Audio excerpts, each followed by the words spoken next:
City.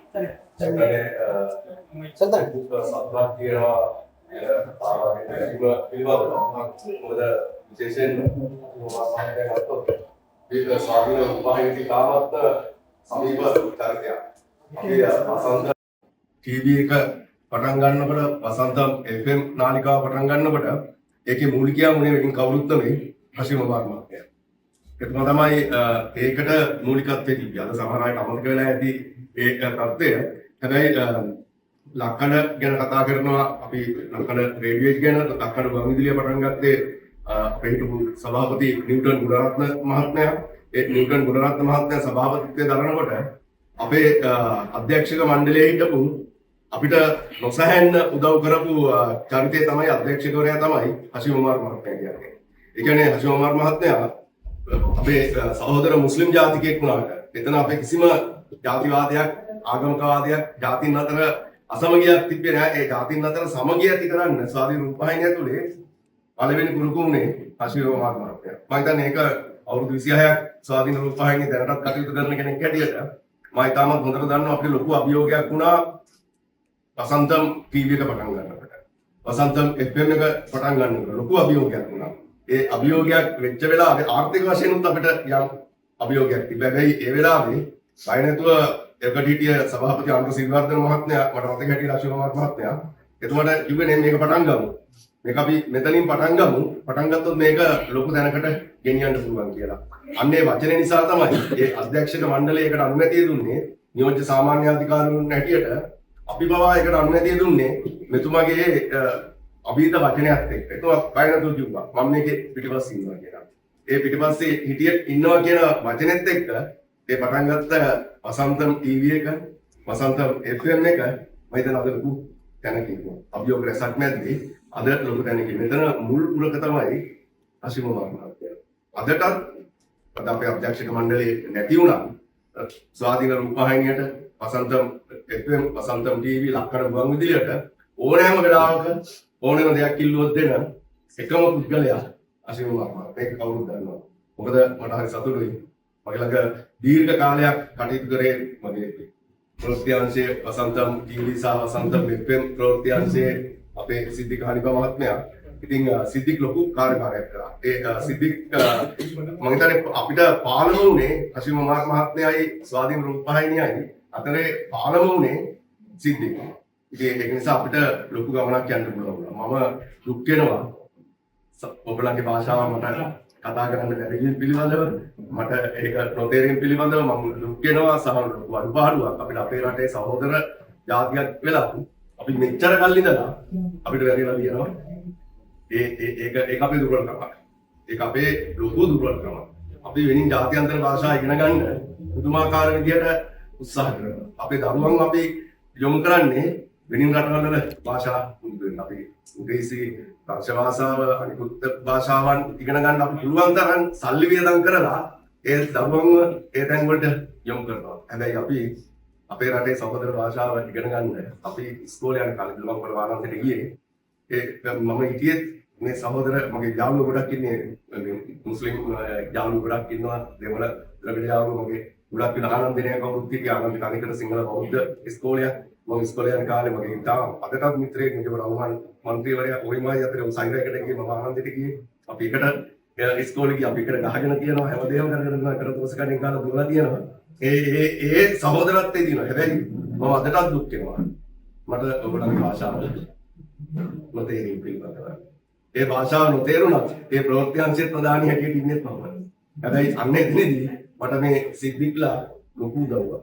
පුදුම කාර්යයක්. මොකද සිද්ධික්ලාට හොඳට සිංහල පුළුවන්. ඉතාම හොඳින් පරිවර්තනය කරන්න පුළුවන්. එතනින් හැම ළමයටම පුළුවන්. එතකොට ඒක අපිට ලොකු හයියක් කරලා තියෙනවා. හැබැයි මම ආයෙ නැවත කියනවා මේ සහෝදරත්වයේ තවත් වැඩි වෙනවා. අපිට මේ භාෂාවන් දෙක චතුර විදිහට කතා කරන්න කියන්න පුළුවන්කම බලන්න. අදටත් පරක්කුනේ අපේ පොඩි දරුවන්ට එතන උගන්වනවා. ඉංග්‍රීසි උගන්වන්න මෙච්චර මහන්සි වෙන රටක අපේ මේ සහෝදරයෝ අපි එකට ජීවත් වෙන්නේ. අපි මේ දීර්ඝ කාලයක් ඉතිහාසයේ පුරාම 2500ක් කිව්වම මේ 2500 අවුරුද්ද ඇතුළෙම අපි සහෝදරයෝ ඉඳලා තියෙන ඉතිහාසය අපි පොත් පෙරලා බැලුවා. හැබැයි ඕගොල්ලන් නෙමෙයි දුරවල අපි දුරවල. සමවිල්ලන්න ඕනේ. අපි මම මාධ්‍යවේදියෙක් හැටියට ස්වාධීන රූපවාහිනී ප්‍රවෘත්තිංශයේ ප්‍රධානී හැටියට සමවිල්ලනවා. ඒ භාෂාවෙන් කතා කරන්න බැරි වෙන පිළිබඳව. හෂිම් උමාර් මහත්මයා ගැන කිව්වොත් ඇත්තටම සමාජයට ලොකු වැඩ කොටසක් කරනවා. දැන් අද ගත්තොත් මේ දරුවන් 5 දෙනෙකුට ලැප්ටොප් 5ක් හම්බ වෙනවා කියන්නේ මේ දරුවන්ගේ අනාගතේ ඉහළ තැනකට යනවා. අද ඩිජිටල් ප්ලැට්ෆෝම් එක තියෙන්නේ. අද තාක්ෂණෙත් එක්ක ලෝකය යන්නේ. අද මේ මෙවලම නැතුව මේ ලැප්ටොප් එකක් නැතුව ස්මාර්ට් ෆෝන් එකක් නැතුව ඉදිරි ගමනක් නැහැ. දරුවෙකුට ඉදිරි ගමනක් නැහැ. අපිටත් නැහැ. අපි අද වයස්ගත පුද්ගලයන් වුණත් අපිට උනත් ඒ ගමන යන්න අද මේ මෙවලන්නේ නැතුව බෑ. හිතන්න 100 දෙනෙකුට මේ වෙනකොට දීලා තියෙනවා. මම නිවැරදිලා 100 දෙනෙකුට දීලා තියෙනවා මේ වෙනකොට මේ අද 105 දෙනෙක්. මේ 20 වතාවක් දීලා තියෙනවා අද 21 වෙනි වතාව. හිතන්න මේක එක පැත්තකින් බැලුවහම මහා නිහඬ දැවැන්ත සේවයක්. මේ පහ කියන්නේ දරුවන් 5 දෙනෙක්. අනාගත පහ. සමහර විට මේ දරුවන් 5 දෙනාගෙන් ඒ නිවසේ තව 3 දෙනෙක් සහෝදර සහෝදරියෝ මේක ප්‍රයෝජනෙ ගන්න පුළුවන්. මේක ගණන් හදලා බැලුවොත් 100කට එහා ගිය ගණනයක් වෙන්න පුළුවන් මේ ඉදිරි වසර කීපයක. මම හිතන්නේ අලුත් තාක්ෂණයත් එක්ක අලුත් ලෝකෙට යන මේ දරුවෝ ටිකට මම හිතන්නේ මෙතුමා මේ දෙන උපකාරය මම හිතන්නේ ලොකු දෙයක්. මෙතනේ දරුවෝ ඇති. මේ දරුවෝ මම කියලා දෙන්නේ කොහොමද දන්නේ සමා වෙන්න. මේ දරුවනේ මේක අරන් ගිහිල්ලා මේ මෙබලම මේ ලැප්ටොප් එක හරි විදියට පාවිච්චි කරන්න. අපිට අද කරුණ වෙලා තියෙන්නේ අපි අපේ ෆෝන් එක හරි විදියට පාවිච්චි කරන්න එක. මේ ස්මාර්ට් ෆෝන් එක අපි නිවැරදිව පාවිච්චි කරනවා නම් අපි ලෝකෙත් එක්ක නිරන්තරයෙන්ම අප්ඩේට් වෙනවා. අපි ලෝකෙත් එක්ක අපි ඉස්සරහට යනවා. හැබැයි මේ මෙවලම තමන්ගේ අධ්‍යාපනයට හරි විදියට පාවිච්චි කරනවා නම් මේ දරුවන් අනාගතයේ ඉතාම සුබයි. ඒ නිසා මම කියන්නේ ලොකු ආසනාවක්.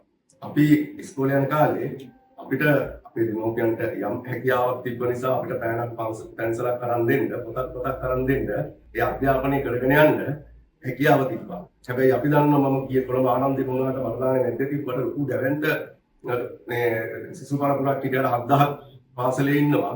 උදේට කෑම වේලක් නැති දරුවෝ මගේ යාළුවෝ හිටපු අය ඉන්නවා. පැනක් පැන්සලක් ගන්න බැරි දරුවෝ ආනන්දේ එදත් හිටියා. අදත් ඇති. අපිට ලැප්ටොප් එකක් කම්පියුටරයක් කියන එකේ ආපු කාලේ හීනයක්. අපි දැකලා නැහැ.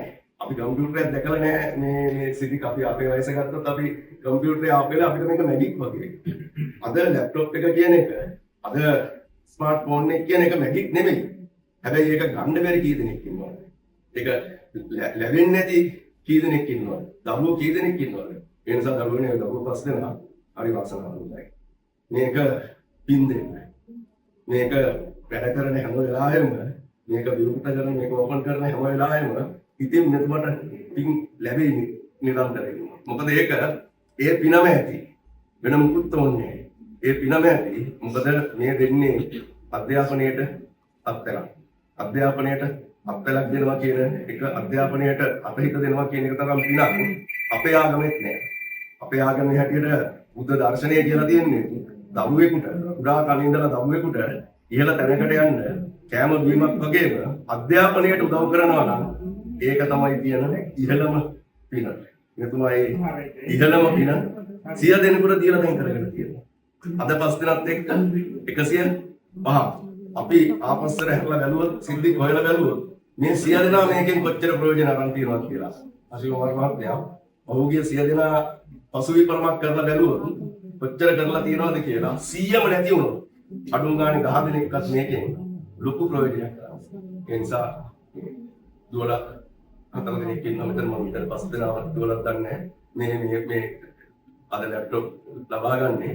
ඒක නිසා මට ලොකු සතුටක් තියෙනවා. තාත්තා කෙනෙක් හැටියට මගේ දරුවෙකුට දෙයක් ලැබෙනවා හා සමානයි මම මේක සලකන්නේ. ඒක නිසා මම අශීල් කුමාර් මහත්තයාට අනේක වාරයක් ස්තුතිවන්ත වෙනවා මේ කරන සත්කාරයට. විශේෂයෙන්ම මම මේක අවස්ථාවක් කරගන්නේ ස්වාධීන රූපවාහිනිය වෙනුවෙන් මෙතුමා කරපු කාර්යභාරයට. ඒ ගැන පොතක් ලියනවා නම් පිටු ගණනාවක් ලියුවේ හැකි. වසන්තම් ටීවී ගැන, වසන්තම් FM එක ගැන කවුරු හරි දෙයක් ලියනවා නම් අශීල් කුමාර් කියන නම මකලා ලියන්න බෑ. ඒ උහකේකට උනත් ඒක කරන්න බෑ. මොකද ඒක ලිය වෙනවමයි. ඒක ලියවිලා ඉවරයි. ඒ වෙනසෙදි. ඒක නිසා මම සමාවෙන්න වැඩි වෙලා ටිකක් කතා කරා නම් මට හරි සතුටුයි. හරි සතුටින් ආවේ. මම වගේ පුතා එක්කම ආවේ තාමත් සතුටෙන්. මොකද මේම දේවල් මේ පරම්පරාව තව ඉස්සරහට ගෙනියන්න ඕනේ. මේ සත්කාරයන් ඒ පරම්පරාව ගෙනියන්න ඕනේ. මොකද ජෙන්සී කියන්නේ ලී කෑල්ලක් අරගෙන ගල් කෑල්ලක් අරගෙන ගහලා බිල්ඩින් එකක් ගෙන තියලා කාර් එකක් ගෙන තියලා රටක් අල්ලගන්න එකක් ආණ්ඩුවක් අල්ලගන්න එකක් නෙමෙයි. ජෙන්සී කියන්නේ ලෝකෙත් එක්ක ඉස්සරහට යන්න අලුත් තාක්ෂණය හොයාගෙන ගිහලා ඒ තාක්ෂණය තමන්ගේ රටට තමන්ගේ මෙවනවක් කියලා ගෙනල්ලා ඒ රට දියුණු කරන්න අලුත් පරම්පරාවක් දීකරන එක අලුත් පාරකට යන එකයි ජෙන්සී කියන්නේ. ජෙන්සී කියන්නේ අරගල කරන එක තියෙන්න පුළුවන්. හැබැයි ඒ අරගලයේ ඇතුලේ තියෙන්න ඕනේ තමන්ගේ රට ඉස්සරහට ගෙනියන එක. ඒ රට ඉස්සරහට ගෙනියන්න මෙන්න මේ වගේ මිනිස්සු දෙන උදව්ව හරි විදියට පාවිච්චි කරනවා නම් සම්මන් හිතන්නේ ඒක තමයි කළ යුතු දේ. මම සුබ කරනවා. Thank you කරන කටයුතු තව තවත් ඔබතුමාට මෙවැනි සත්කාරයක් කරන්න ධෛර්ය ශක්තිය ලැබේවා කියලා